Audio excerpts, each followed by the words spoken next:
Okay, everybody can hear me? Yes? No? Ish? Okay, hey! Hi, I'm Frank, and I'm a front-end engineer, and I'm going to talk about workflow optimization with Grunt. And it's not going to be technical, it's just going to be high level, so it's almost noon, so no worries. Okay, first, who am I? I'm currently a Drupal front-end engineer at Xio, and well, I build teams, I build AngularJS apps, I even do mailings, I write workflows with Grunt, which is fun. But also, I'm starting my own company, going on new adventures, so yay, that's great for me. So I liked it working at Xio, and they're currently looking for somebody or two people. So if you don't like where you work now, you can switch to them, just talk to them. Okay, and what I'm going to do in the future is do the same thing, but not limited to Drupal. So build web applications for whatever you want it to be. Okay, and mainly AngularJS. I love AngularJS, but you will notice that. Okay, first off, story time. Well, this guy. This is the first Chinese emperor. He was the first one who conquered the whole of China. Oh, so before him there were, it's like 200, I think, after Christ or before Christ. So if any historians in the room, sorry for that. But he was the first one, and conquering China had a lot of difficulties, but he had a very large difficulty, a problem with his archers. The problem with his archers was that at that time, every archer would build his own bow and his own arrows, which was not very efficient, because give an example that one archer, his bow would break, his arrows wouldn't be render useless for another archer. But then again, he would also not be able to use an bow from another archer. So all the archers, it was really inefficient. He lost a lot of manpower, not by them getting wounded, but just being useless in the battlefield. So what did he do to optimize the bow? Well, he introduced two things. First, he unified the design of the bows and arrows. So that would allow the archers to reuse the arrows from other archers, but also reuse the bows, and they could use. You get it. But he also added branding each piece of government equipment. Oh, sorry. Okay, he branded each piece of government equipment with a distinctive mark which identifies. In a nutshell, he entered two things in the scene.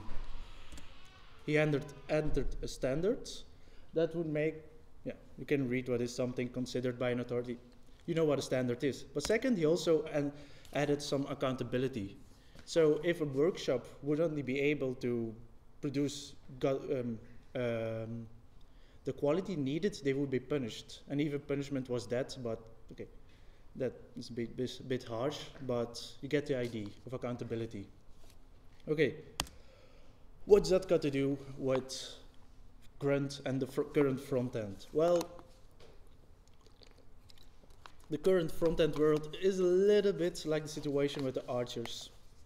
And that there are a lot of application for a front end. What is a front end? 5 years ago, it was just HTML, CSS, a little bit of jQuery, a little bit of JavaScript.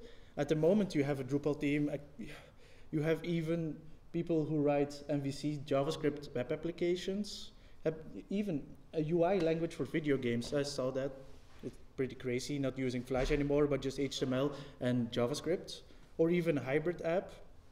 On top of that, you have a ton of best practices. Each project needs its own best practice. You have minified JavaScript, use Sass. You can read the slide. It's a very, very complicated situation at the moment. Every project has its own best practice. Every developer has his own best practice, his own way of solving every solution. And then you get this. Hands up for who knows what the arrow stands for. No? Yay. Well, that's a typical Ruby error. And that happens when you when you have a dependency problem. And that can happen when you use Ruby for Compass, and here is Suzy sauce. It cannot compile your project, and this is because your situation on your environment, your development environment, is different from the development environment that was written by the other developer in your team. So even a front-ender can fix this, but you must see the face of a backend developer who gets this, and he doesn't want to use sauce, and then he has to use a little bit of sauce, and then he gets this, and then he's just fed up. I know I'm beating a dead horse with this, with Ruby. You may notice I'm not a big Ruby fan. So, still love that GIF. Okay. But the thing is, I haven't been having this problem for like a year and a half. And you say, is it magic? No. It's Grunt and Gulp. Yes, welcome to the JavaScript world, where there are many frameworks that do the same thing. And yes, we have 2 frameworks that do the same thing. Grunt and Gulp are almost the same, but are not the same. Gulp is the new kid on the block. And it's quicker and has a more descriptive language. So it's easier to read to a configuration file from Grunt and from Gulp. But on the other side, Gulp is older, has a bigger community, has more plugins. So I still prefer Grunt because, yeah, there are many plugins for it, more than Gulp. But if I would start out, I don't know. If I would start today, maybe Gulp. It's up to you. Okay, what is Grunt? Yeah, it's another JavaScript framework. In a nutshell, Grunt is a task runner, and it runs task. So you can say Grunt compile my CSS, Grunt minify my JavaScript, Grunt inline my CSS. It's running tasks. So what it helps you with automations. It helps you run those mundane, I even got the words, mundane, get rid of those mundane tasks. So, like example, if you're a front-end developer, every time you update your CSS, you refresh your browser. That's pretty mundane. You can automate this with Grunt. What does it always do? It gives you a consistent output. How does it help you get a consistent output? Because you have to declare your workflow, it doesn't matter what each person's opinion is, because you declare it once, you configure it once, how the tasks will link and how they will work, and then everybody who gets on the project, he will compile the project in the same way. So you get consistency. And the other developer may not need to understand what is going on, but you get the best from the best developer, I guess.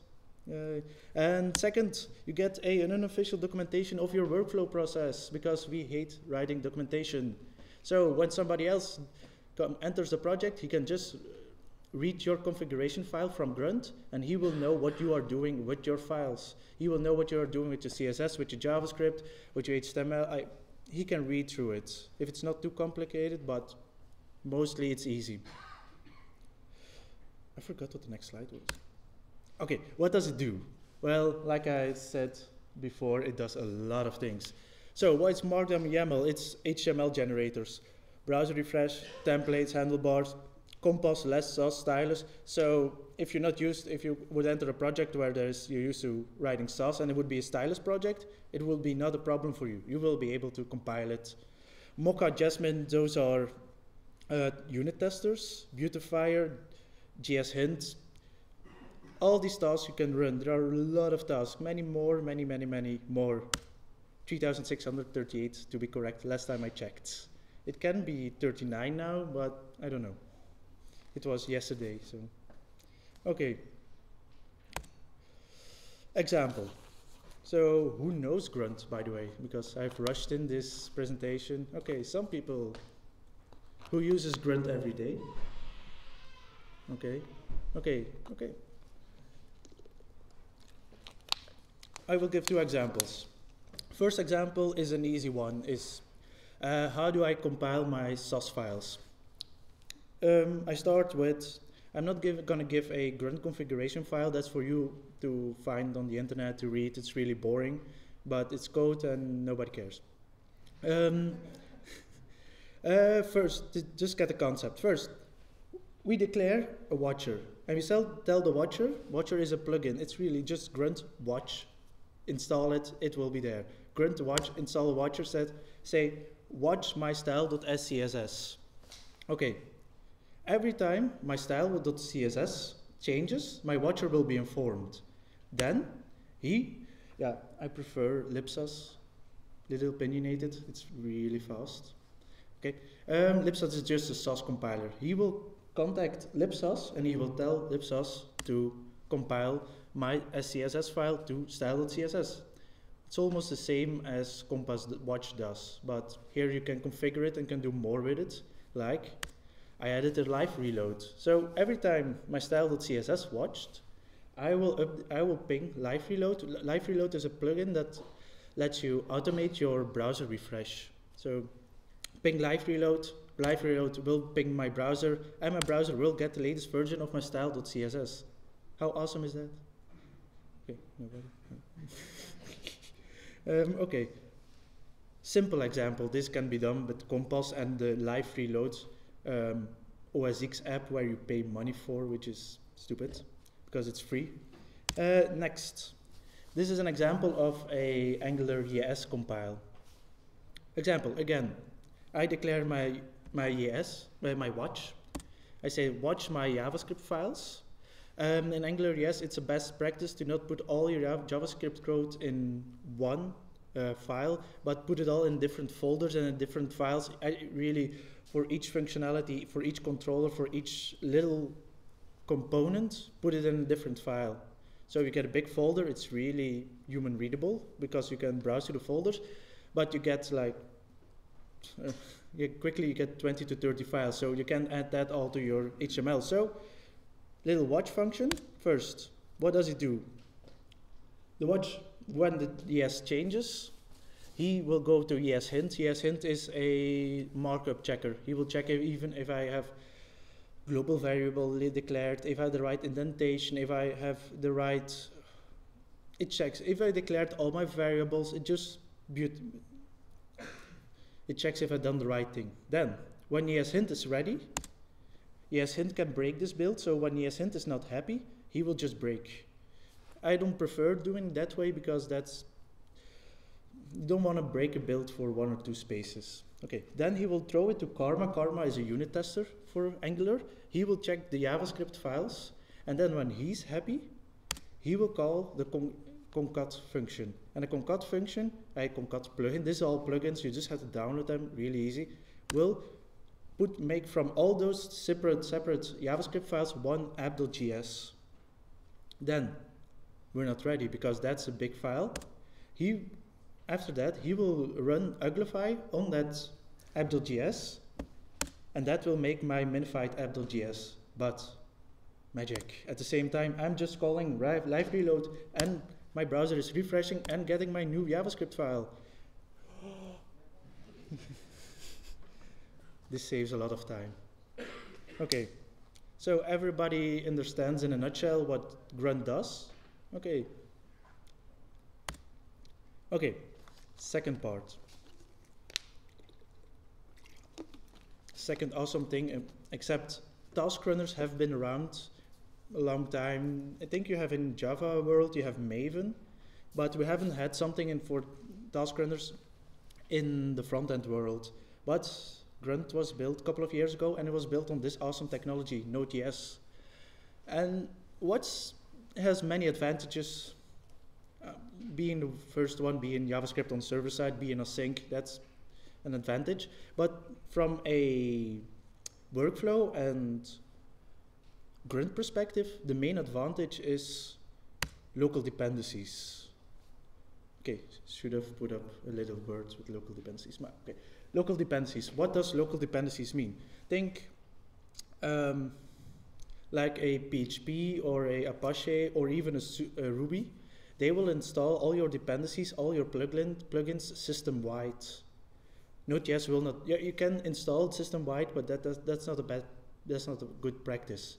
With Node.js, you can install in each project each dependency. So everything you need to run this project, you're in the server to compile your project, or whatever your setup in your Grunt file is, or in your Node.js, all these dependencies needed to run this are installed in your projects folder. So you can have like 100 projects on your local machine without any of them interfering with dependencies, which is awesome. This makes them plug and play. Because when you have a Node.js project, you have this little guy in the back and down, package.json, and that's him on the right side. So here I'm just declaring my dependencies. You see grunt, open, contract, well, just what I need to compile. This is an example of a Drupal theme, and this is all I need.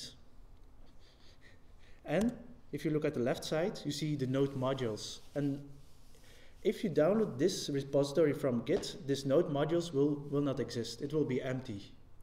And the only thing I have to do to get a SOS compile is no Ruby, no other dependencies, just have Node.js installed, of course. That's minimum. But just go into the project, type npm install. npm is the package manager for Grunt, for Node.js, and he will install all the dependencies I need to compile this project, which makes it awesome. Okay. Questions about this? Does everybody see the advantage of these local dependencies? No. Okay, everybody. Okay, so we got Grunt. What do we got? Is a taskrunner, a local project dependencies, gazillion plugins, an unofficial workflow documentation. So we got a damn good workflow standardization tool. Yeah, I'm just getting you all warm for Grunt, and you go home and you start using it. And it's really easy. But so, I'm gonna get a little closure, because at the start of my presentation I talked about this ugly guy.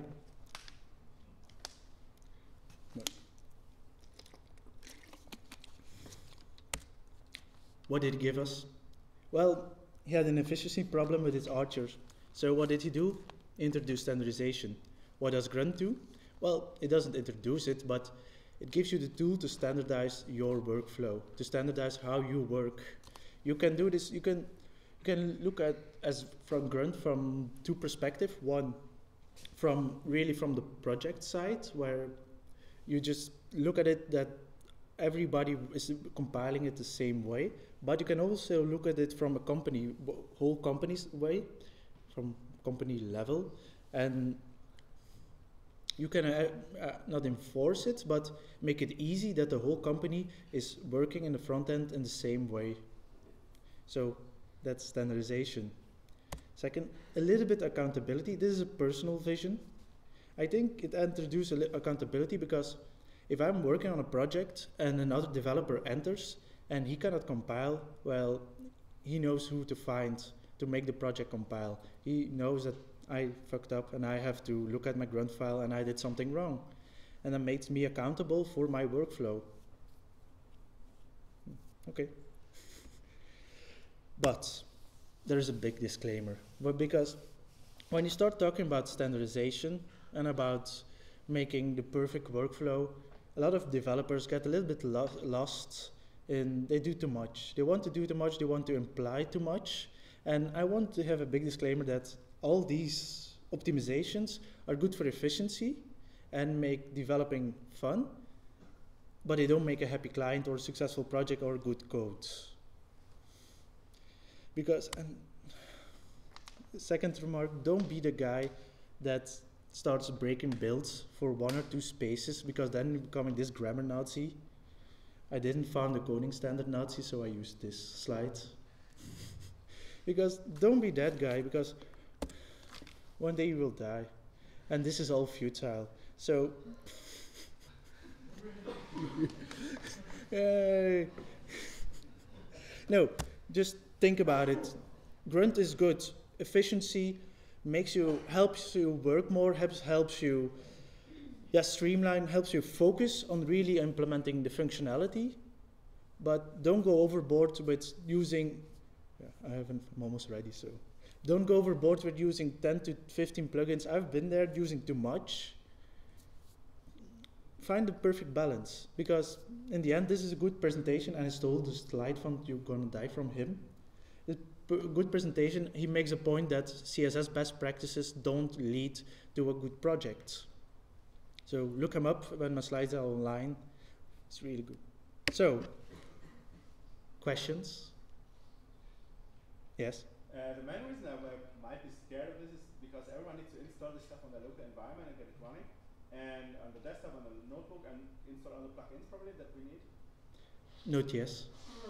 So, and that means that is, if you just have someone new get in, that they need to install the stuff, right? They need to install Node.js. And that's enough. Okay, yeah, for Grunt, okay, maybe Node, okay, I lied a little bit. You need Node, you need to install Node.js, which is really easy installer, and install Grunt globally, which is, yeah, you can solve it otherwise. Just install it globally, and that's really Node.js. Download the packet, the XA or the DMG or whatever you're using. Install it, run npm install grunt min-g globally, and then you're set to go. Then every project he goes to, he just go to open a project. I am expecting you using terminal. Go to the terminal, just go to the root of the project and does npm install, and it will install all the local dependencies, all the dependencies that he needs to work with the project. Okay. Other questions? Yes? No. I've looked once trying to do that, and I looked at the Drush code, and nah, I don't think anybody's gonna attempt that. But yeah, you can write your own plugin that runs Drush commands, because you can write your own plugin that just runs bash scripts. So if you feel like it.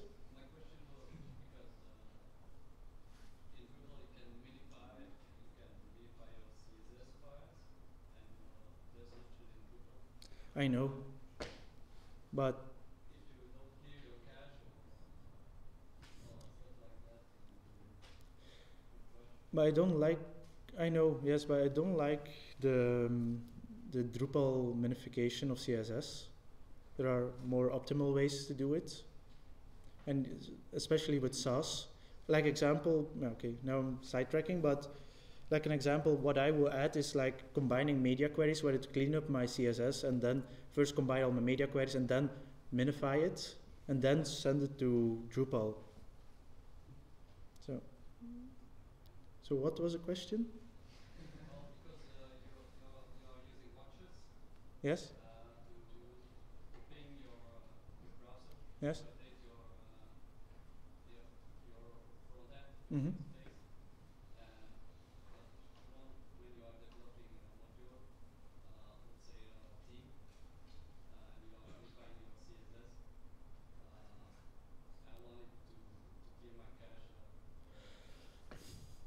Yeah, technically it would be able to do that, but or you could in a dev environment turn off the CSS minification. But you can run a bash script that just says drush cc all.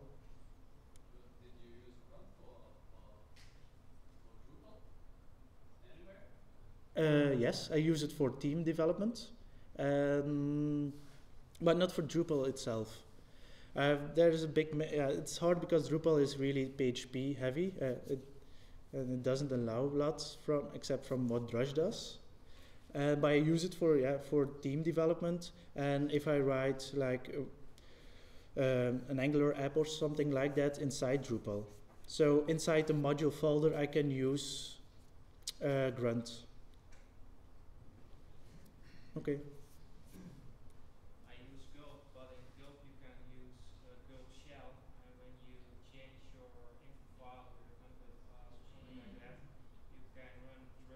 Yes. Save the file, so you can make a task when you save an info file or a PHP file that he sees that, he watches that, and then he do a drush CC all. Okay. So he just Just said, yeah, you have the plugin, the shell for Gulp, but I bet for Grunt it's the same thing. That just you can watch your whole your Drupal folder, and then when one of the files changed, you can he will run the dresscl for you, or cc of whatever you want to clear the cache for. That's okay. Other questions? Okay, thank you for your attention.